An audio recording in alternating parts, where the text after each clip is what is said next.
Kendrapara block अंतर्गत धुमात panchayat मठसाई grammar दिव्यांग भारती दास को तुलसी क्षेत्र चैरिटेबल ट्रस्ट माध्यम व्हील चेयर प्रदान कले समाजसेवी खगेश्वर स्वाई। सूचना अनुसार धुमात पंचायत मठसाई ग्रामर भारती दास एक दुर्घटन गोटे गोड़ हराइबा परे घर भितर गोटे जगार बसी रोते बापा विष्णु दास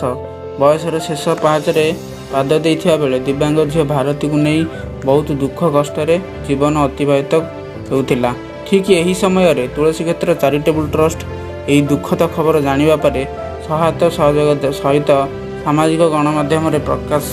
करते खबर पाई समाजसेवी खगेश्वर स्वाई सहायता हाथ बढ़ाई। आज दिव्यांग भारती दास को एक व्हील चेयर प्रदान करा जायछि। एही कार्यक्रम में तुलसी क्षेत्र चैरिटेबल ट्रस्ट स्थायी सदस्य बापी गोच्छा मृत्युंजय महांती सौम्यरंजन साहू निरुपमा दास धुमात समिति सभ्य रेणुदत्त साहू प्रमुख उपस्थित थे। आसले कौन पे आज केन्द्रापड़ा जिलार धुमात पंचायत मठसाई ग्रामर एक असहाय परिवार जो परिवार रे पिता विष्णु दास एवं तांको झियो भारती दास संपूर्ण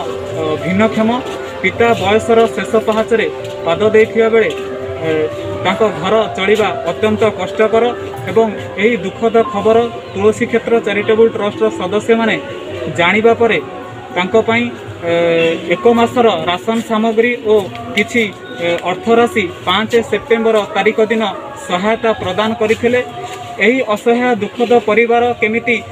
आउ किछि साहाय्य सहयोग पाई परिबो न्यूज माध्यम रे समस्त